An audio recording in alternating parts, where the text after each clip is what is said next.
जय भोलेनाथ। हर हर महादेव। भगवान भोलेनाथ की कृपा आप सभी पर बनी रहे। भगवान भोलेनाथ की महिमा अनंत है।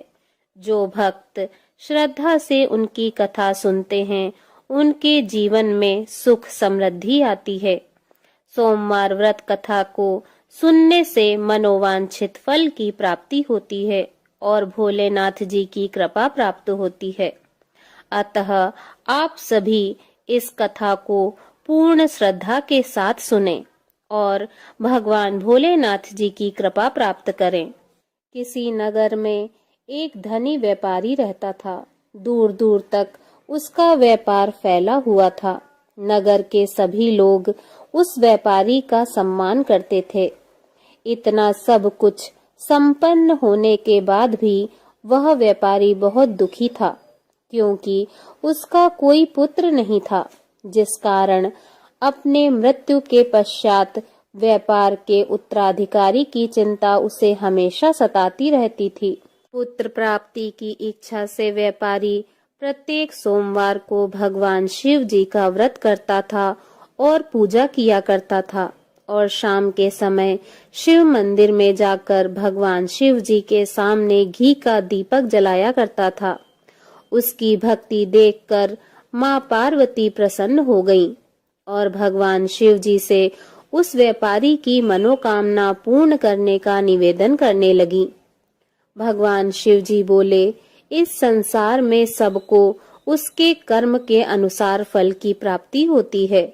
जो प्राणी जैसा कर्म करते हैं, उन्हें वैसा ही फल प्राप्त होता है। भगवान शिव जी के द्वारा समझाने पर भी माता पार्वती नहीं मानी और उस व्यापारी की मनोकामना पूर्ति हेतु वे भगवान शिव जी से बारंबार अनुरोध करती रहीं। अंततः माता के आग्रह को देखकर भगवान भोलेनाथ को उस व्यापारी को पुत्र प्राप्ति का वरदान देना पड़ा। वरदान देने के पश्चात भगवान भोलेनाथ माता पार्वती से बोले, आपके आग्रह पर मैंने पुत्र प्राप्ति का वरदान तो दे दिया, परंतु इसका यह पुत्र 16 वर्ष से अधिक समय तक जीवित नहीं रहेगा। उसी रात भगवान शिव जी उस व्यापारी के स्वप्न में आए और उसे पुत्र प्राप्ति का वरदान दिया और उसके पुत्र के 16 वर्ष तक जीवित रहने की बात बताई। भगवान के वरदान से व्यापारी को खुशी तो हुई, लेकिन पुत्र की अल्प आयु की चिंता ने उस खुशी को नष्ट कर दिया। व्यापारी पहले की तरह सोमवार के दिन भगवान शिव जी का विधिवत व्रत करता रहा। कुछ महीनों के बाद उसके घर एक अति सुंदर बालक ने जन्म लिया और घर में खुशियां ही खुशियां भर गईं। बहुत धूमधाम से पुत्र जन्म का समारोह मनाया गया, परंतु व्यापारी को पुत्र जन्म की अधिक खुशी नहीं हुई, क्योंकि उसे पुत्र की अल्प आयु के रहस्य का पता था। जब पुत्र 12 वर्ष का हुआ तो व्यापारी ने उसे उसके मामा के साथ पढ़ने के लिए काशी भेज दिया। लड़का अपने मामा के साथ शिक्षा प्राप्ति हेतु चल दिया। रास्ते में जहाँ भी मामा भांजे विश्राम हेतु रुकते, वहीं यज्ञ करते और ब्राह्मणों को भोजन कराते। लंबी यात्रा के बाद मामा भांजे एक नगर में पहुंचे। उस दिन नगर के राजा की कन्या का विवाह था, जिस कारण पूरे नगर को सजाया गया था।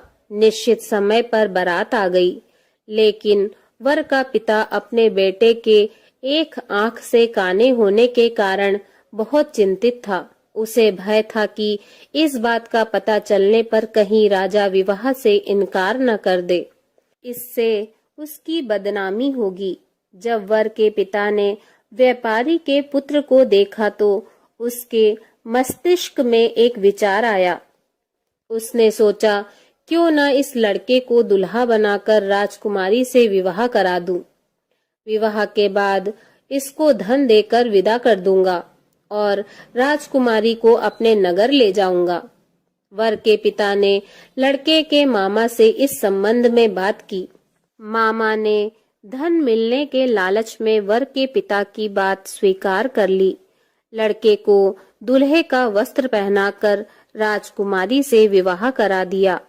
राजा ने बहुत सारा धन देकर राजकुमारी को विदा किया। शादी के बाद लड़का जब राजकुमारी के साथ लौट रहा था तो वह सच नहीं छिपा सका और उसने राजकुमारी की ओढ़नी पर लिख दिया, राजकुमारी, तुम्हारा विवाह मेरे साथ हुआ था। मैं तो काशी पढ़ने जा रहा हूँ और अब तुम्हें जिस नवयुवक की पत्नी बनना पड़ेगा वह कान्हा है। जब राजकुमारी ने अपनी ओढ़नी पर लिखा हुआ पढ़ा तो उसने काने लड़के के साथ जाने से इनकार कर दिया। राजा को जब ये सब बातें पता लगी तो उसने राजकुमारी को महल में ही रख लिया।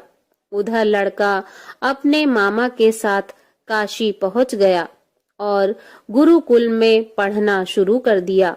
जब उसकी उम्र 16 वर्ष की हुई तो उसने यज्ञ किया। यज्ञ के समाप्ति पर ब्राह्मणों को भोजन कराया और खूब अन्न वस्त्र दान किए। रात को वह अपने शयन कक्ष में सो गया।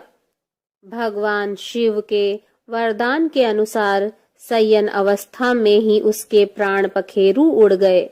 सूर्योदय पर मामा मृत भांजे को देखकर रोने पिटने लगा। आसपास के लोग भी एकत्र होकर दुख प्रकट करने लगे।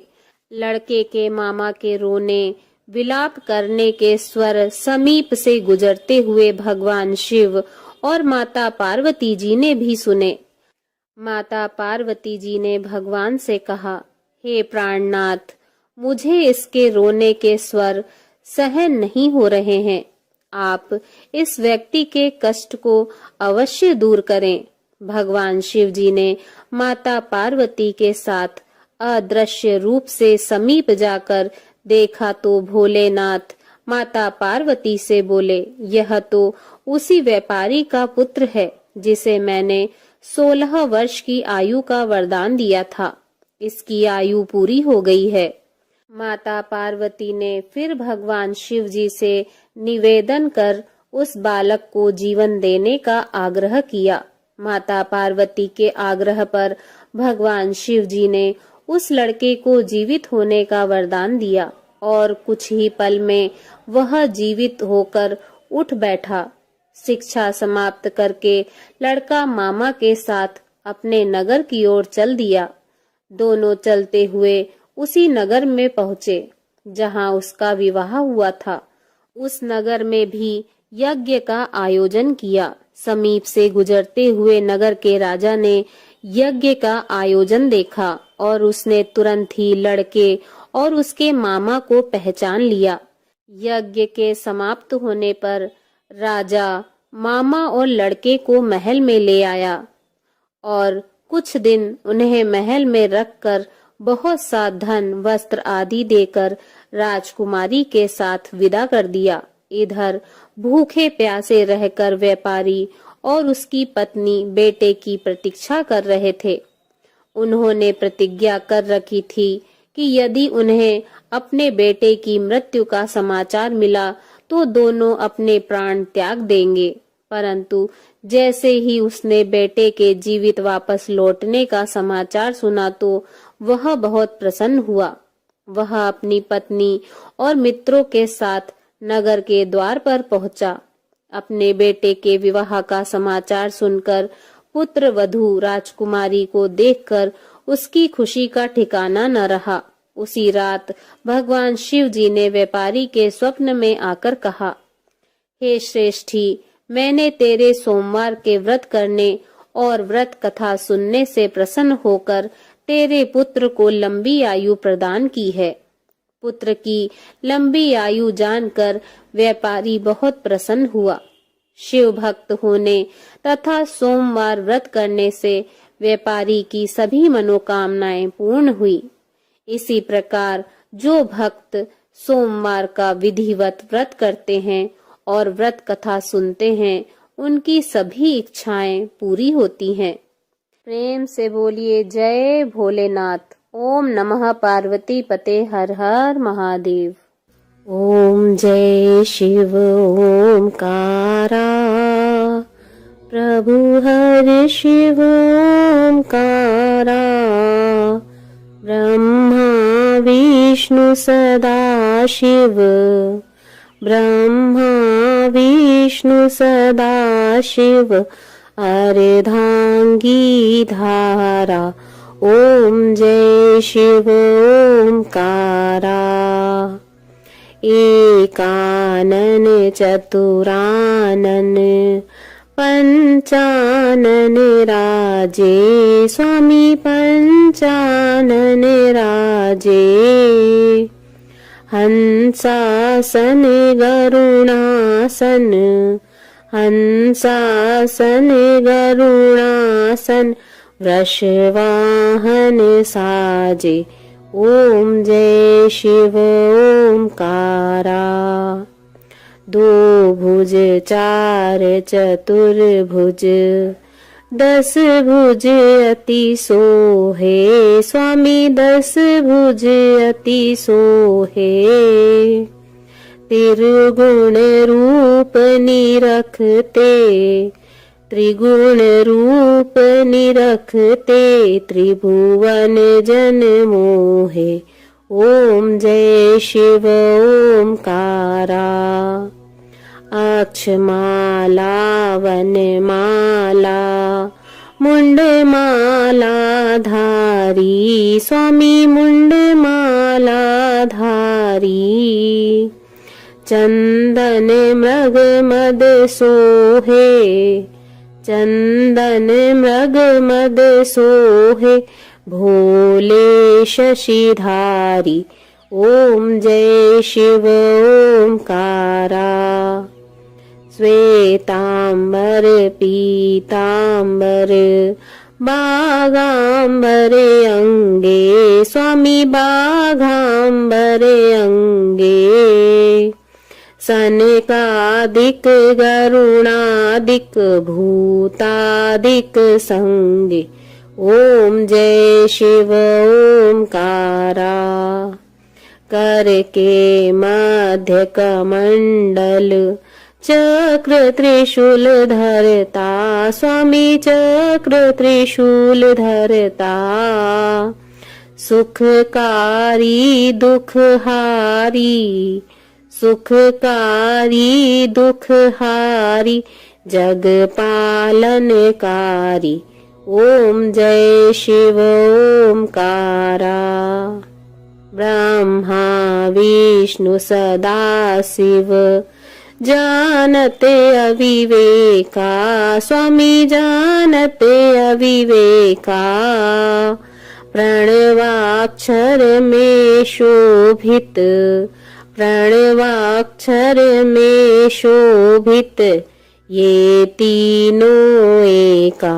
ओम जय शिव ओमकारा, त्रिगुण स्वामी जी की आरती जो कोई नर गाए, स्वामी प्रेम सहित गाए, कहत शिवानंद स्वामी, कहत शिवानंद स्वामी, सुख संपत्ति पाए।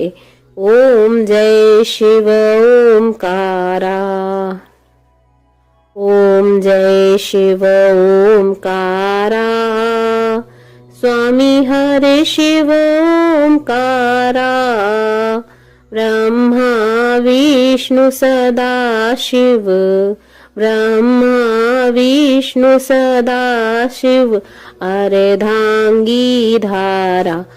प्रभु ओम जय शिव ओमकारा। बोलिए भगवान भोलेनाथ की जय। ओम नमः पार्वती पते हर हर महादेव शिव शंभु।